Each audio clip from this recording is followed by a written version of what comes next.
how's it going? Welcome back to another episode of the Beauty Talk.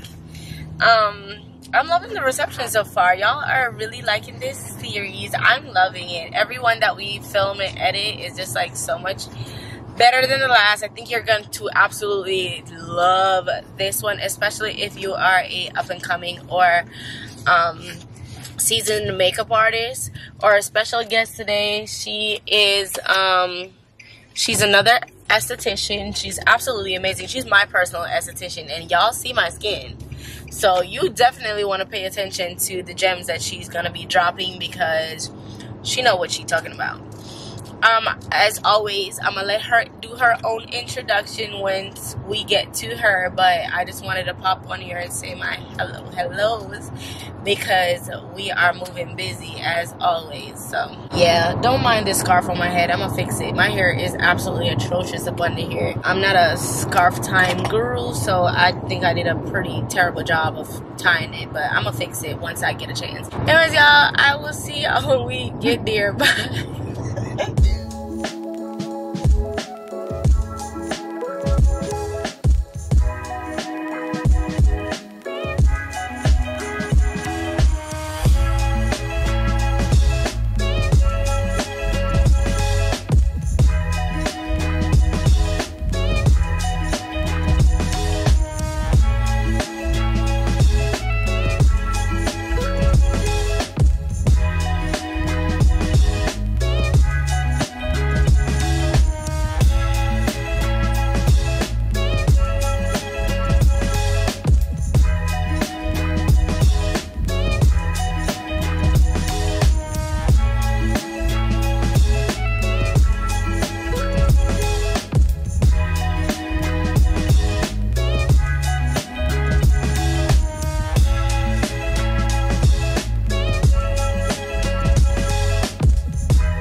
Hello, I'm Alexis Brock, owner of Skin Haven Aesthetics, and I'm here today with Miss Kim doing my makeup. I'm so excited. As a makeup artist, I never let anyone touch my face, but I trust her with my life. So we're here today. I'm excited. Woo! Cue a round of applause. So, tell me, how long have you been doing makeup? I've been doing makeup since 2015. So how many years is that? Okay. However many. What? Years that 15. is. 8 years. 15? Yeah, I was about to 8 say. years. Okay, shit, that's what's up. Almost 9 years. How'd you get into it? Like, were you always like interested in doing makeup? Not really. I was a stay-at-home mom, and then honestly, I just got bored. Yeah. Just all I was doing was taking care of kids, cleaning, changing diapers. And so it kind of just came to me as like a hobby. I wanted to learn how to do it for myself. So I would stay up all night practicing on myself, trying to get better, taking pictures. And then as I was getting better, I just started doing more creative eyeshadow looks, and then posting tutorials on Instagram. And that gained a lot of attention when I first started doing that, and it just kind of grew from there. People were wanting me to do their makeup, and yeah, that's where it started. But honestly, starting on other people versus yourself, myself was like starting all over. It was like I felt like a brand new baby again at makeup. night and day. Yeah, it really is. Because even if you get good at doing it yourself, it's a whole other thing doing it for other people. I'm glad you said that, because that's one thing I feel like when I see, like, you know, most of us are self-taught anyways, but like when you know that person that's like always got a beat face, and then people hype him up and be like, oh my god, you're so good, you should be a makeup artist, and I'm just like, Yeah, you gotta practice first, because it's so different. Two different things. I learned that too. So, did you start doing makeup first and then got into aesthetics? Yes. Okay. So, makeup is where it started, but I really did not have good skincare. For yourself? Yeah. Really? That's hard to imagine. I used to have breakouts and everything. And so the makeup kind of gave me more confidence because I could cover up my imperfections. But then, I realized like your makeup only is as good as your skin underneath. So that's when I started getting more into skincare and just thinking, what could I do as a profession, as a way to earn a living and it not feel like work. And makeup falls under aesthetics, so yeah, just evolved from there. Did you go to school here? Did you live in Savannah like your whole life? No, this was when I was living in Thomasville, Georgia, like southwest Georgia, and I went to school out there. In Moultrie. The only thing in Moultrie is the school, girl. Girl, I feel it. That's kind of like where I live Country now. Little town. To everything though, you can go down to Jacksonville, you can go to Atlanta. So, I just got back from Atlanta. You know, the real Big Booty Judy. Girl, I went to her Judy Dropping Knowledge thing. It was actually really good, but I was 2 hours late. Did you learn? I did. Okay. But I do feel like it was more so geared towards people who were getting into retail, who were selling products. Oh, okay. Yeah, I was like, dang, if I had a product that I was selling or wanted to get into retail, she dropped a lot of gems for that. Well, just lock it away, because you never know. I did, and I recorded it. I took pictures of all the slides and stuff. I'm like, shit, it's information I paid for already, so I'm going to keep it. Because even if you come up with your own lashes or like a lip kit to sell to your clients, right? Like liner, that's what I was thinking of doing, like coming up with like a liner and lip gloss or lipstick. That's how Kylie did. Because every time I do somebody's makeup, they're asking me like, what's the lip combo? Yeah. And I could just sell it. Like, well, you can touch up with this right here. Yeah, and just use your own stuff and be like, like, this is what I use. It's from my own line. I feel like when you say that too, people just automatically think, ooh, like, she's like, bougie. You know what I mean? Like, she's got her own products. What? To get with it. Yeah, definitely. Have all these good ideas and then never make time to, like, pursue.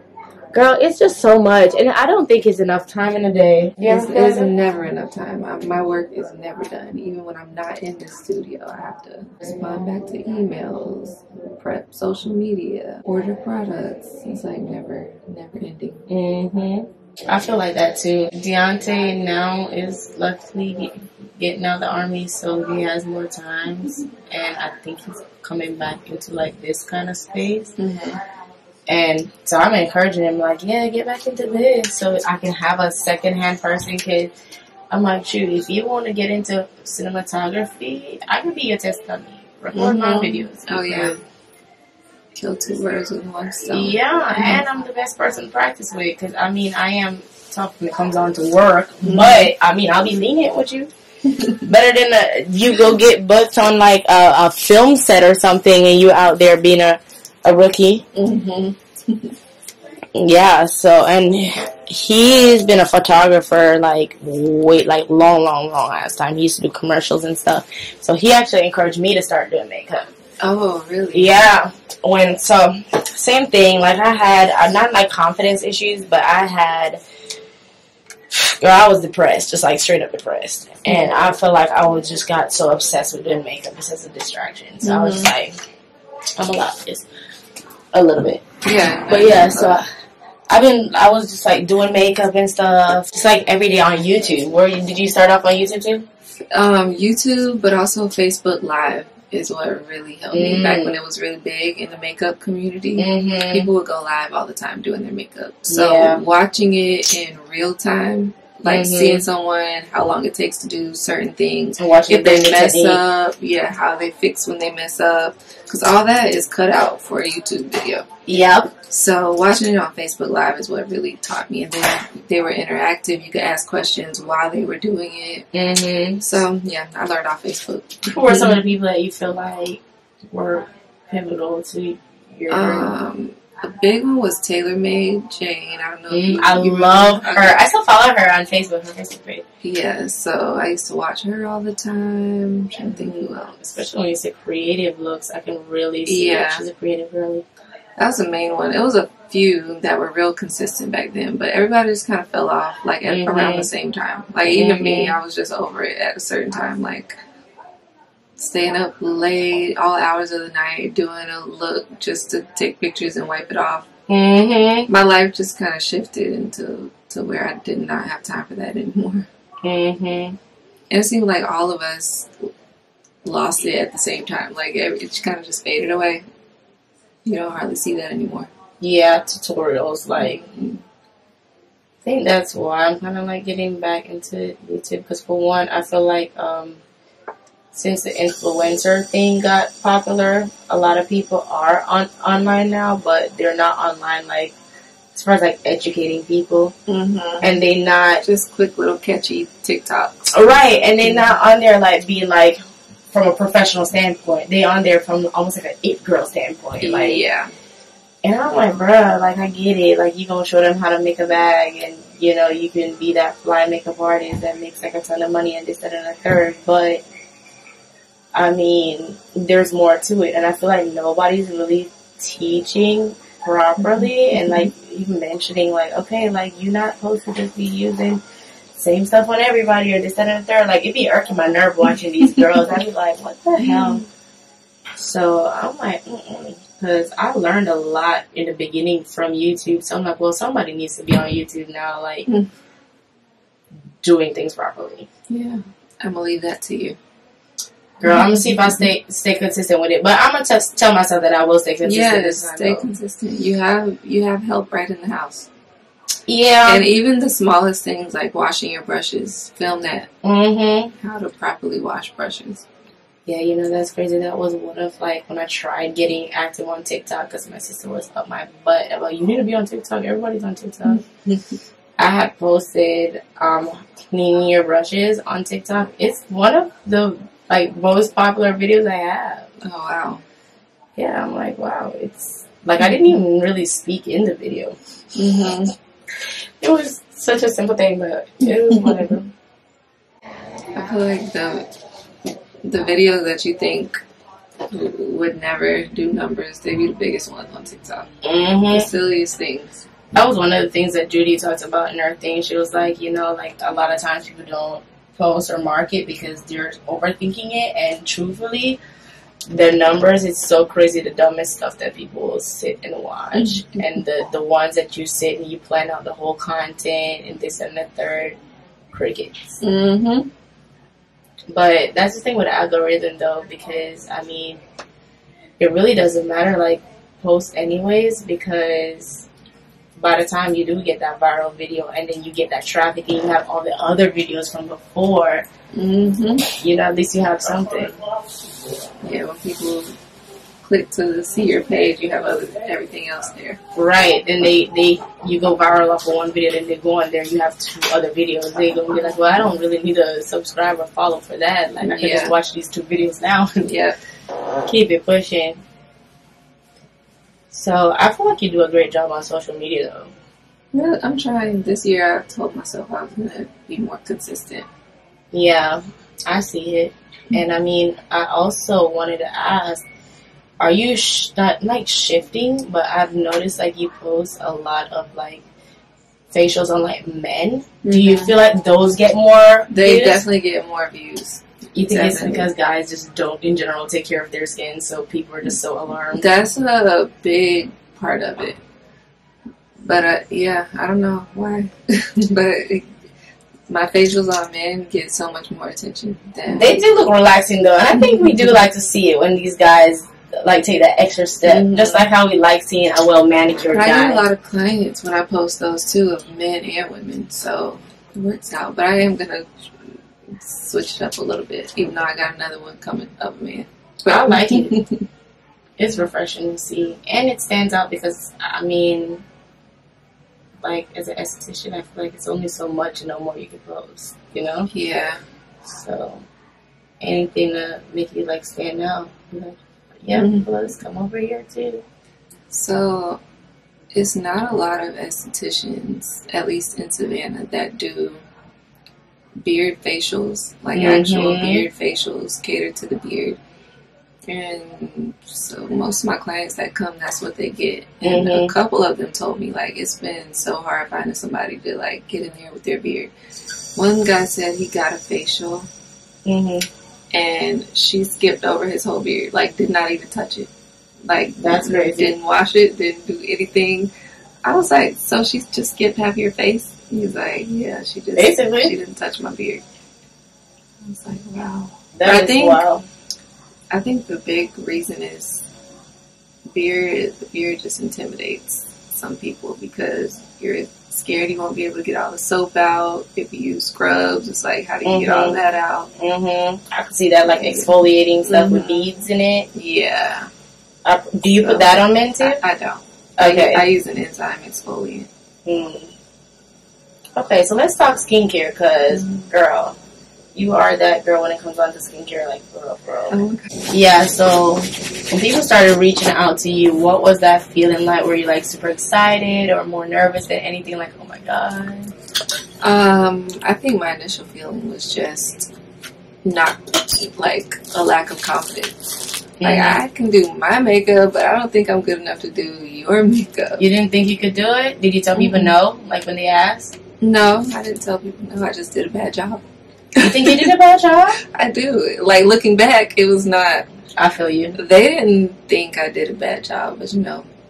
You know, yeah, I look back and be like, ooh, girl, we're not good. That's like me. Like, but if you stop there, it's like you never get better. Exactly. And see, that's what I tell, like, Deontay, too. You know, like, sometimes we get caught up in, like, the end result. And then it kind of, like, forces us into, like, not really appreciating or even putting too much effort into where we're at now, because it's just, like, it's just not good enough. And, like, a lot of people will be like, oh, I'm going to wait until, like, it's like this to put it out, or this, that, that. It's just like, yeah, but for one, if you put it out now, you'll connect with a lot of people that are also growing. If you don't start somewhere, it's just... you're never going to end up to that end point. And plus, you, like, for me personally, when I look back on, like, stuff I used to do, and I'm just remembering that I really thought this was the shit at the time. Like, it's, like, I almost want to give myself, like, a little hug. Be like, oh, bless your heart. Like, you know? It's just, like, looking at, like, a younger version of yourself and be like, oh, it's so sweet. You know, it's, like, big dreams or whatever. And seeing that you kind of probably have things now that you probably didn't even think of at the time. Like, that's, I feel like, inspirational. Plus, I think it's inspiring to people who've been maybe silently following you on the journey. You know what I mean? Yeah. Yeah. Very true. Yeah, because, I mean, for you, did you have, like, a lot of examples of people within, like, this kind of space or so that do, like, not traditional jobs in your family? Not really. Trying to think. No, not really. My mom was a stay-at-home mom. My dad had a commercial cleaning business. Like, just in general, in my family, there were not many creative people. I really don't even know where I got it from. Do you feel like if somebody wants to get started in one or the other, or let's just say makeup, that you'd say they should get into skincare first, or, like, it doesn't really matter, like, what the background is? First of all, the first question you need to ask yourself is why. Why do you want to get into makeup? Why do you want to get into skincare? If your answer is not because you absolutely love it, if you think you got to just come in and start making money, like, that's not the reason. So once you pass that first question of why, and the answer is because you love it and you would do it for free, then after that, I would say it's always, or this, it couldn't hurt anything to start skincare first, because that's where good makeup starts. So yeah, I would definitely recommend learning about skin first, and then your makeup application will always be better once you know how to prep for certain skin types. You know, more mature skin, Different skin types wear makeup differently. So if you understand that, your makeup automatically is going to be better. And I will say this too. For me, I feel like with me moving around, I feel like I've had to learn to do like different styles of makeup because like with learning off of YouTube, I did the same thing. I was into like the super dramatic looks and whoop-de-whoop-de-whoop. And I mean, I just felt like that was what the artistry was about, really showcasing that you got all these skills and you can do that and a fire cut crease and blah, blah, blah, blah, right? Then I moved to Indiana. Them girls don't give two shits about makeup. Like, they don't care at all. Like, your makeup is the last vendor that they book for their wedding. Oh, really? Yeah, like, people be calling you on the regular to book you for a wedding this weekend. Yeah, it was completely different from Savannah, for sure. So, along the journey, what's been like some of your favorite parts and like highs and lows? Highs. So, oh man, just exposure to so many opportunities. Like especially with SCAD getting to do their fashion show one year, and that's like the biggest. I feel like for them, it's like the biggest production that they put on. Famous people come from all over to see the SCAD fashion show. So getting to do makeup for that. I got to work on a Netflix show that I haven't been able to talk about yet because it hasn't been released. But just being exposed to so many different genres of makeup. Do you have a favorite genre of makeup? I think that I'm leaning more towards the commercial / film industry. Yeah. They value your skills so much more, and they will pay you for what you do. And I think it's less of a hassle. Like, as far as, like, I don't know about that part. But I feel like people are more respectful. I guess because everybody else that you're working with are also professionals. Exactly. They treat you as a professional. So, yeah, I think that's what I mean, too, when I say they value what you do. They know... You know, you're not going to be hired unless you know what you're doing. So they value your input, they value your time there, and they show it through what they pay you. Right. But when you're doing individual people, it's like they think it's not a real job, so they're like, oh, like that much for just some makeup, and I'm like, and I'm kind of trying to get out of that. Like, if it's not a wedding party, I really don't want to do individual makeup anymore. Honestly. I feel you. It takes up a lot of time, especially if you have to travel to it. That's why I have minimums and stuff like that. People be like, oh, you have a minimum? Yes, I'm not driving to come do one person's face. Yeah. What does that look like for me? That's my gas money. Like, people really just do not consider, like, what it takes from you. Plus, also, like, they want professionalism, and they don't understand that costs. Like, for me to be professional, I have to pay for several, like, software and stuff to make sure that you have a booking site and this and the third, and I'm going to school to make sure I'm learning stuff. I'm paying for one-on-one classes, like all this kind of shit. Like, it ain't free. Yeah. So let me ask you this question: if you're on a plane, right, and the pilot comes on and he's like, "Okay, we're experiencing some difficulties, life vests and stuff, and everything dropped down, the gas mask and stuff," and they're like, "All right, you could jump." Are you jumping or are you staying? Ooh, jump from where? The plane. The doors don't even open by themselves. No, like if they open it and they're like, you know, everybody's having life jackets and they're not life jackets. What do you call it? Parachutes. And they're like, okay, like you have to jump. They don't have parachutes. They don't in planes? Do they not? They have water. They have life vests. They have the oxygen mask. So you're just supposed to jump down with no parachute? No, girl. I'm gonna wait till we get close enough to the water or something. I don't know. I'm not jumping. Screw that. I don't think I would jump. Because it's a 50-50 chance. If you stay in the plane, 100% you're dead. So if you jump, either it's a 50-50 chance of you like making it to the ground. I feel like you're gonna suffer if you jump. You know what I mean? No, but there's still a chance of survival. So come on, don't give up. Don't be a quitter.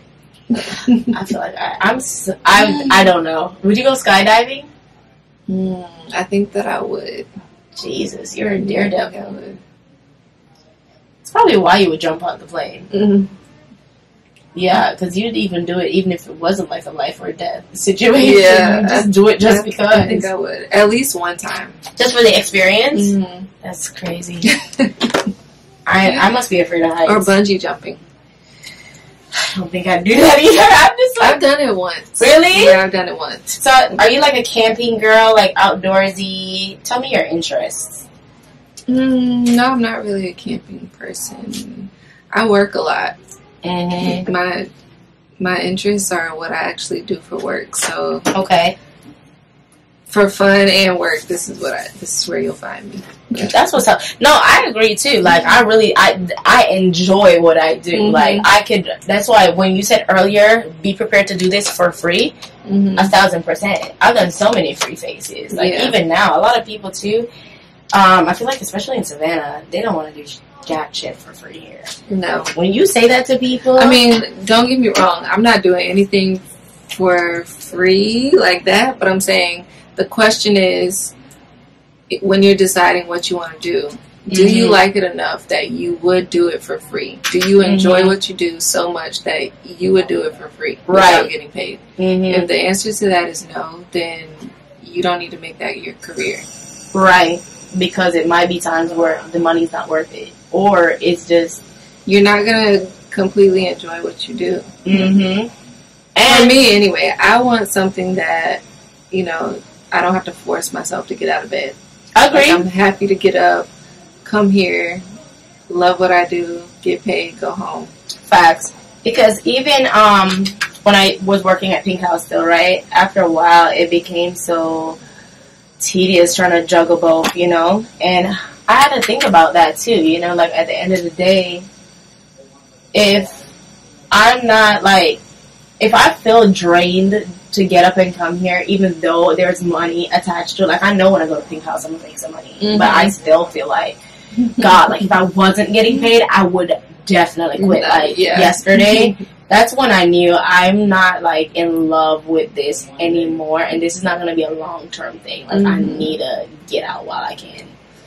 It was getting just so annoying to the point where, girl, I go to work, and then every day after my shift, I need to go get a drink. After about the third table, I'm I'm ready for Wait, is this the one you got fired from? No, I didn't get fired from there. Girl, I got fired from plenty of places. And I just quit, too. I have, to me, I think I realized it's pretty young. Everybody wants to use you. You know what I mean? So I have no issue with just putting myself first when it comes down to things. And baby, I'll be on a job right now and you talking crazy. I'm immediately online looking up who's hiring because you are playing with me. And if they say come right now, are you available now for an interview? Absolutely. And I'm leaving. Clocking out. Yeah, I'm leaving. You could just send me my last check. But yeah, I'm good. You know what I mean? I'm not going to let this opportunity ruin another for me if I know this is not long term. I'm not going to invest myself like that. But yeah, just what you said about doing it for free and loving it. Shoot, weddings are the only things, or just anything at all that involves this job, is the only thing that I'll be up at 2, 3 a.m. and I'm tired as hell for sure, but I don't feel dang, I want to strangle somebody. It's not that bad, you know what I mean? And usually by the time the sleep gets out my eyes, I'm excited about whatever it is that I'm going to do. I'm excited every time I get a new opportunity that I haven't done. Every new scat production, my first film set, all that stuff. I'm just so deep. What is your favorite thing about being a makeup artist? I think the reaction from people, for sure. Just because I know it's an internal thing. It's not just looking at yourself and be oh my God, I'm so pretty. Sometimes it is that, but I know deep down, a lot of times it's deeper than that. People, we're all struggling with that self-confidence. And when you can look at yourself and just be wow, I've never seen myself or feel so beautiful, that makes me feel job well done. So it's not just a vanity, it's more of a psychological thing for me. Connection. Yeah, it's a mental thing for me. I think it's really deeply connected to mental health. And it's self-care for me, Alright, so talk to me, favorite products. Favorite products. Skincare and makeup. So, first thing I usually put on people's skin is going to be, have you heard of the brand? No, wait. I'm sorry, my brain. It's cool. What is it called? Okay, I forget that one. But the other one in the green thing. Welda Skin Food? Mm-mm. Is it a skincare thing or a makeup It's a thing? primer. Oh, Hydro Grip? Yes, Mhm. that's my favorite. No matter if your skin is oily, dry, it has that perfect combination of,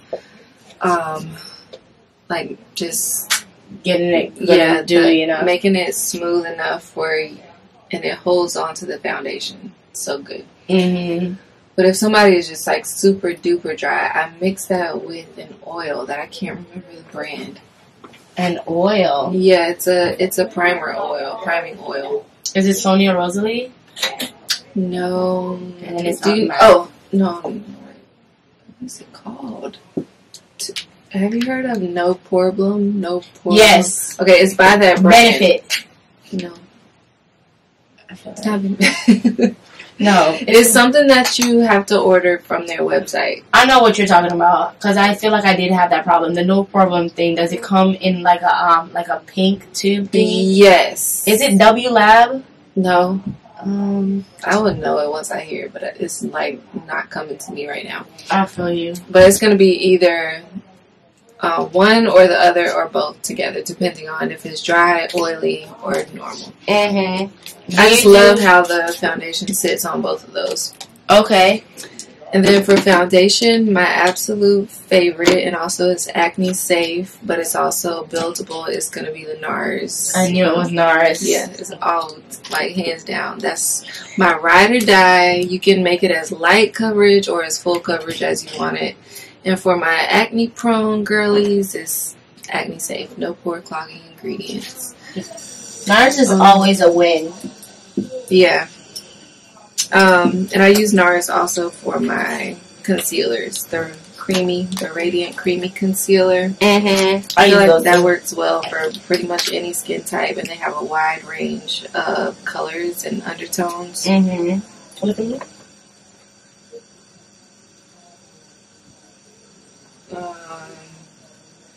And then from there, just kind of, I have a lot of everything. I have the Laura Mercier translucent powder. Mm-hmm. I have the Fenty powder. How do you like Fenty stuff? Her stuff, I don't use her foundation. I don't use her primer, but her lip colors, her contour sticks, Mm-hmm. and the setting powder is really good. Mm-hmm. I think that's pretty much all that I use by Fenty. Yeah. What do you think about her primer? I haven't used it. Yeah. When I find something that I like, it takes a lot for me to like try different things. Makeup is too expensive to be trying a bunch of different stuff. Facts. Like I don't fix nothing unless it's broke. At least you're disciplined enough to do that. I feel like I wish I did. At that point now where I'm like, it has to be something with a wow factor for me to buy it. Right. Or I'll tell myself, okay, well, when I'm done using this, I'll switch these foundations with that one. Mm-hmm. Or I'll buy one to try it out, and then if I like it, when I'm done with these, I'll buy those. Yeah. But I really used to just be buying like 5-10 foundations of a line to try it out. I'm like, what are you doing? So many mistakes I learned. What are some things you feel like you learned along the way with as far as like building a kit? Well, I feel like kind of the same. You think starting out you need every single shade of foundation. Mm-hmm. You need every single thing of concealer, just in case. But honestly, you just need the main colors that you can mix and match to somebody's skin tone and undertone. As long as you have the basics. I feel like a whole chemist at this point, like mixing different foundations to match people's undertones. So that was a big waste of money trying to get every single color and shade. Really is. And then also, like, I feel like the money you're going to spend to buy all that stuff, invest in like a class as far as like a color theory class. Yeah. Because that'll save So I did you. learn that in esthetician. They didn't really teach me makeup, but I did learn color theory. That's good. Yeah, because they don't actually teach nothing about makeup. They had me teach makeup twice at Empire. I was like, okay, cool. Cool, yeah, sure. Same. But my teachers were sitting in for the class that they had me teach. Yeah, like my teacher straight up told her, she said, listen, I'm not no makeup girly. Okay, so, question. What is the most annoying thing that clients do while you're doing their makeup? While I'm doing their makeup? It's a few. Go down the list. One of them is like when they, don't respect my time. I hate when I'm ready for you and you're then gonna be like, let me go change my clothes or go use the bathroom or this or that. You know what I mean? Right. I'm like, bro, like you knew the order of what we're doing and you see that I'm wrapping up, and usually I'd be like, okay, whoever's next got about 5-10 minutes. So when you just blatantly are just like, oh, sorry, like I didn't realize, I'm just like, okay, wow, disrespectful. And then I cannot stand the person who's just like, oh, like I'm a makeup artist too type thing. You know what I mean? Like, yeah. Just like low-key competing with everything you do and say, be like, oh my god, like I pretty much have all the products you have anyways, or this, that, or the third, or the person who didn't even book and they're just standing over you talking about, yeah, I do really good with my makeup, or this, that, and the third. I'm like, alright, cool, but I'm trying to work. Anybody can buy this. It's open to the public, but do you know how to use it? Right, or do you know why you're doing what you're doing? Because I guarantee you don't. And then my other thing is open, but look down. When people try to price, like, gouge, that's annoying. As far as what? Like, if, like I told you my price, or this, that, or the third, right? And then you're there, like, trying to nickel and dime me. So you're like, okay, what if I bring my own lashes? I'm like, oh, no. Still the same price. Right? I'm like, so what if you do? Like, lashes are complimentary. And that's why I had to make sure, like, I get into all of that. And, like, the people who are so annoyed that you have, like, contracts and stuff, would be like, oh, I'm not paying no deposit. I'm like, great, well, you're not sitting in my price. Like, there's no way around it. There's no way to book unless you agree with my terms and conditions. So, good luck. What about you? I would have to say the ones who want to sit and be on their phone the whole time or talk to me the whole time while I'm doing their brows. They're like, I'm like, do you want to talk or do you want me to do your brows right now? Like, it's like that with lip too. Lip is like that too. So that's just like a little annoying. And then I think, like, on the lines of what you mentioned, like, you ask somebody what look they want, you try to do, you know, your consultation first to figure out what look are we going for, what do you want, and they consistently, they're adamant about they don't care, you just do your own thing. Like, they give you no direction. So then when you do it, at the very end, they want to tell you what they would like changed. And I'm like, no, it don't work. Like, because the time for me to change stuff would have been when I was asking you. Right, to guide me. So that's just my most. So now I don't really go by somebody telling me, like, just do your own thing. I'm like, no, we're going to pull up some pictures and you're going to tell me what my own thing looks like. Yeah, or like, let's do some this or that. Look up some this or that stuff. Like, yeah, I'll ask this or that question. No more. And I also make sure I sit people in front of my mirror. You do? I do. Okay. I sit people in front of the mirror because, especially for people who are not used to wearing makeup, I feel like it's so much easier on them, the finished product, when they can watch the transition versus, like, being a surprise, seeing themselves before and then bam, here's the after.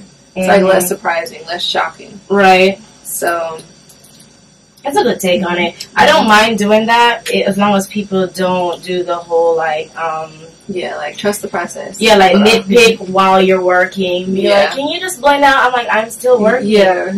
I will. Yeah, that part too. Yeah. But that's why now I don't really do that anymore.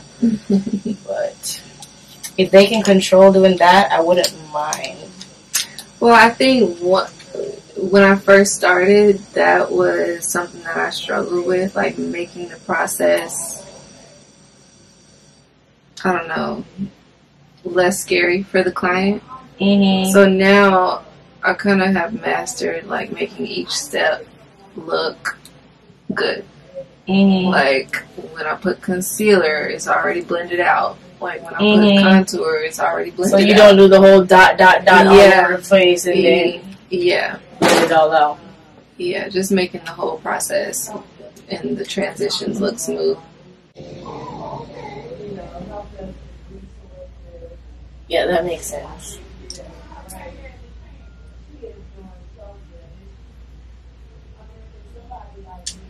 How do you feel like with production work? You know how usually we have such tight time frames. Mm-hmm.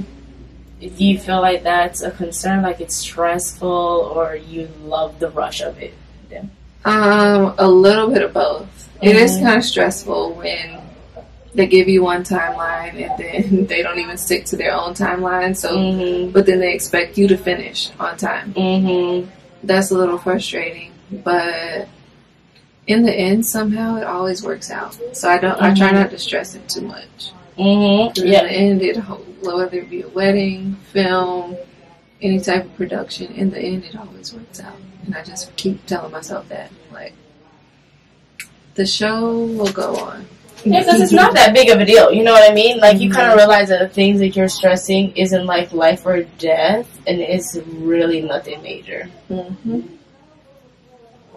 I tell my brides that too. I'd be like, listen, at the end of the day, whatever you're stressing about, especially today, with brides, I'm like, the show cannot start without you. So just calm down. We'll finish when we finish. And whatever you're stressing, you can't fix it now. Mm-hmm. So I mean, just relax, because you just make yourself anxious for nothing.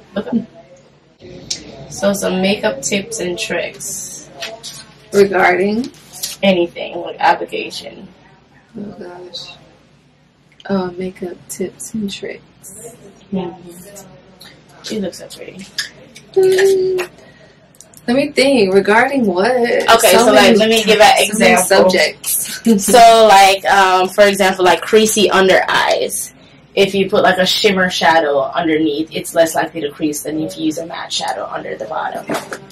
Okay, I don't know about that. Is that it's a thing for real, yeah. Okay, cool. Because I guess the glitter particles won't stick because they're shimmery, so it just kind of just helps it.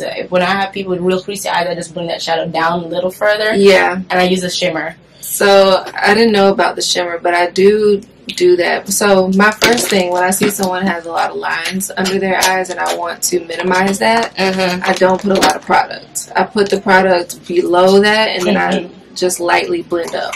The more product you put,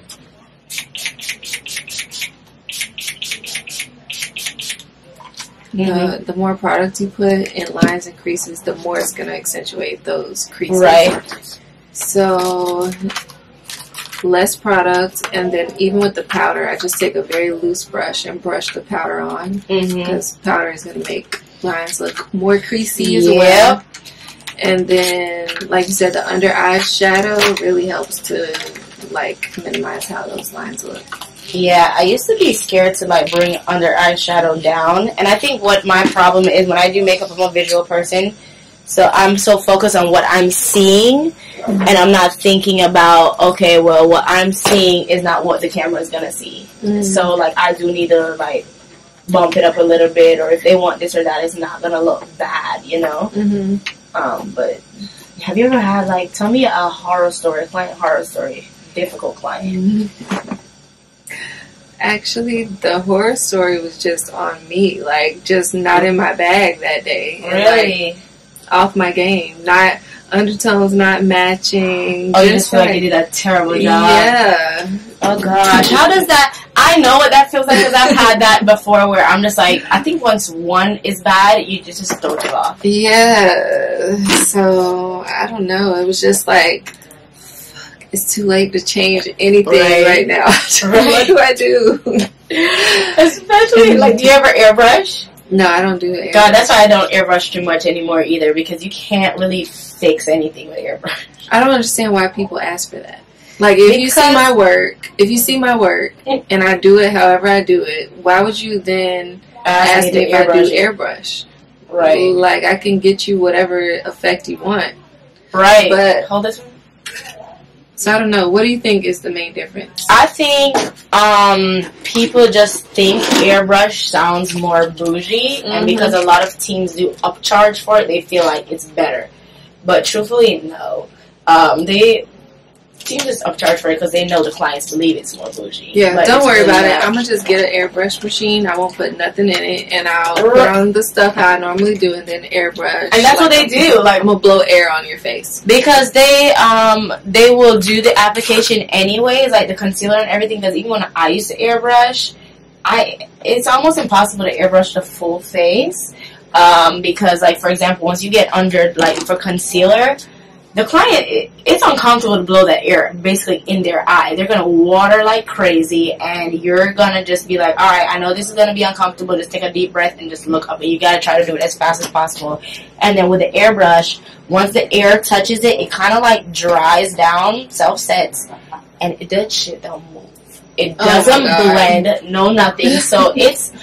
so you got to put it on, blend it out, and then you can blow. Right, it got to be like perfect. So what I started doing when I used to airbrush, I started just like doing the concealer application underneath, and then when I was done with the concealer, I would just airbrush kind of like over top like a veil to just have things be smooth. But I would rarely ever airbrush the full thing. And truthfully, just like you said, I feel like when I did my traditional application, it was better because it was more tailored to their face, and I could really focus on, okay, like, you have a problem area here, we're going to do less here, more here. You have texture here, we're going to address that. Airbrush is just not as flexible. But people want it. I had a bridal party really be rude as heck to me one day because I didn't bring my airbrush machine, and some of the other artists That's what they wanted? Yeah, and they were like, I guess they just felt like my work wasn't going to be as good because I didn't have my airbrush machine. And I was like, okay, and they just kept giving me like a hard ass time and giving me attitude like central. And I was like, bitch, I will intentionally fuck up your face. Like, people are so goddamn rude, man. I be like, bruh, like, you gonna hop off my back right now because you're being disrespectful for no goddamn reason. And people really feel like a wedding day is the perfect reason and excuse to be rude to somebody. I'm like, no. But I'm supposed to be taking an airbrush course with Sheena. You're good. With brides that I have, look at me. Ooh, wee, look down. With brides that I have, I recommend them to estheticians, and I just tell them, hey, this is a skincare guide, but if you have it in your budget, I would say, like, these are some estheticians I recommend. Try getting, like, at least 2 facials before wedding day, like 2 months out. Like, get 1 a month, 2 months out. And, yeah, the brides who have listened to me night and day when they come on wedding day, and their skin looks so good. I love it. That was one lady you sent me, her skin looks so much better after that dermaplane. No, but for real, have you ever been married? Yeah, I was married for 14 years. Jesus! Look, wow, 14 years. Oh my God. What was that like? I got married when I was 19, so young. The whole time was just toxic. Neither one of us should have been married that young.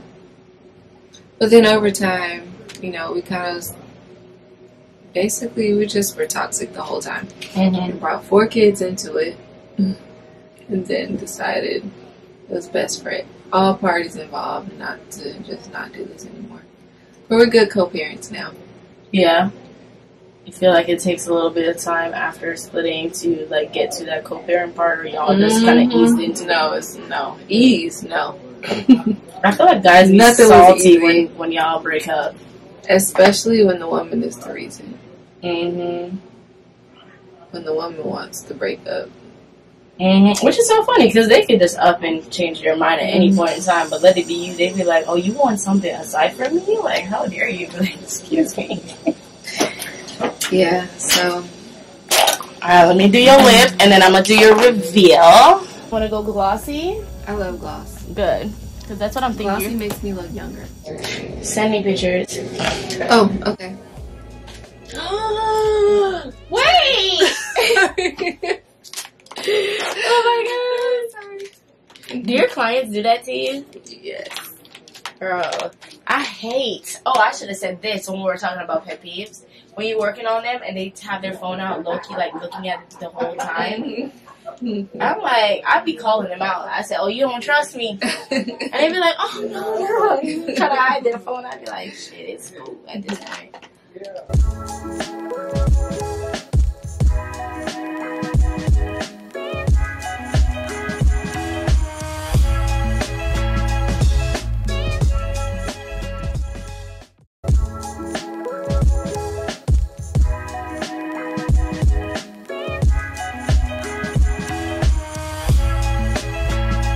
I am done. I'm gonna spray, get a close-up spray, love, and I'm gonna show you your reveal, and I will pack up my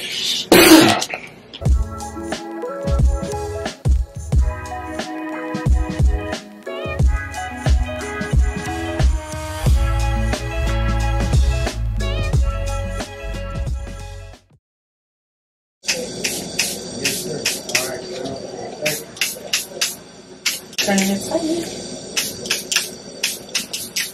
Drowning.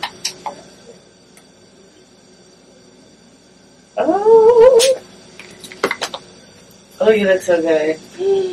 All right, here. I was opening up your mirror and everything for you.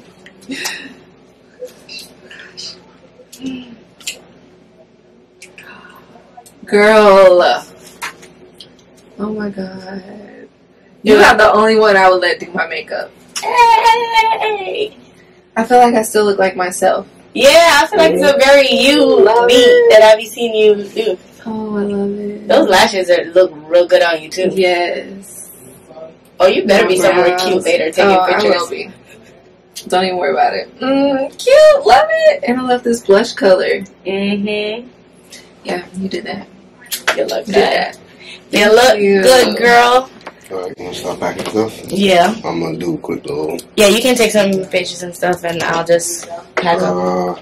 You can use this right here to get what you. Ooh, looks so good.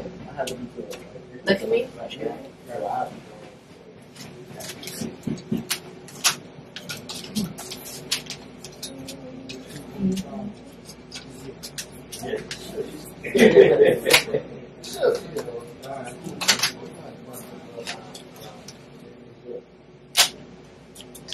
Turn the other side. Look at me. Smile. So cute. Alright, I think that's it. He's gonna take some better pictures for me because this is his alley. And I'm gonna pack up. I'm gonna sit down here.